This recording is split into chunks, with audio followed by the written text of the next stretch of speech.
everybody, today we're going to draw a still life from looking at objects in real life. That's why my camera is at this angle. What we're really going to work on doing is drawing this accurate and in correct proportion.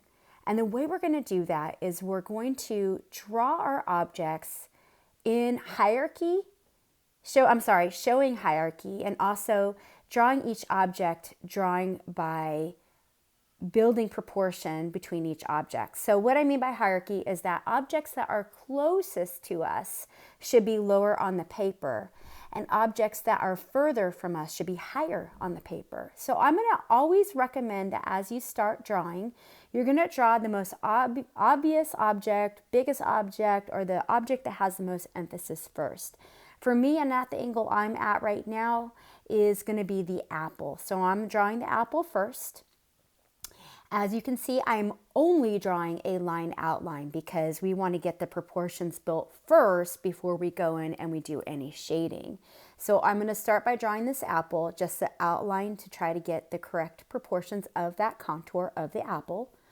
And then as I go into my other objects, I'm going to try to draw each object that I draw by measuring it in relation or proportion to that first object.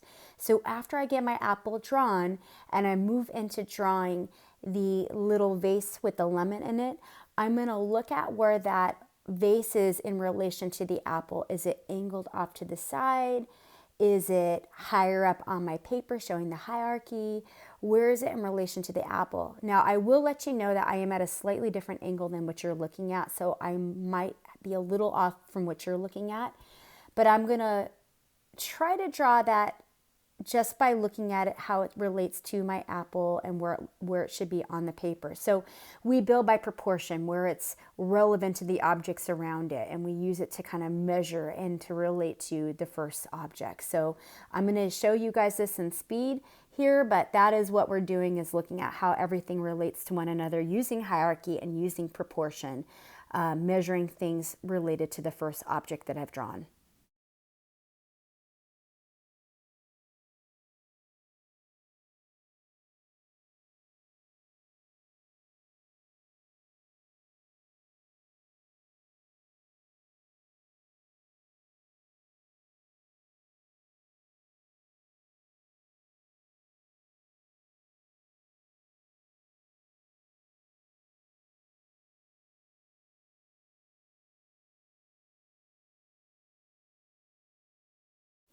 So what I'm going to do right now is I'm going to divide the paper by drawing a horizontal line. And the reason why I'm doing this is that I'm trying to establish a foreground background area for my still life, which is something I always recommend you do with still lifes.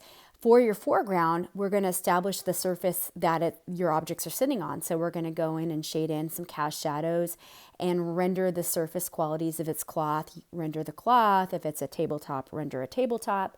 And then we're going to shade in, when we get to the shading step, the background area. This will really divide your paper nicely and create a nice composition for your still life drawings.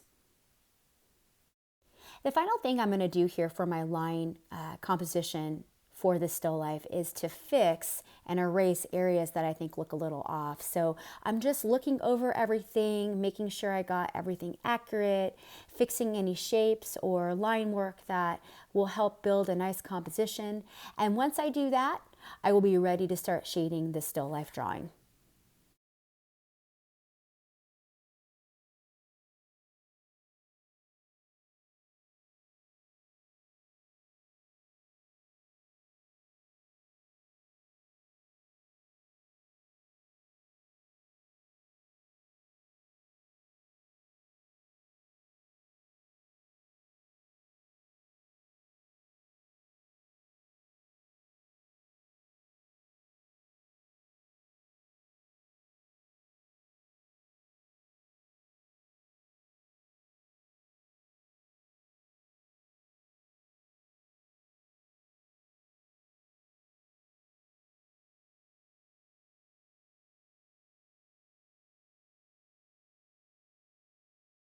So as I finish up here, I recommend you guys practice by setting up objects in front of you, doing a line composition drawing, working on hierarchy and proportion, And good luck. Have a wonderful week, and I'll see you again for the shading of this still life next video.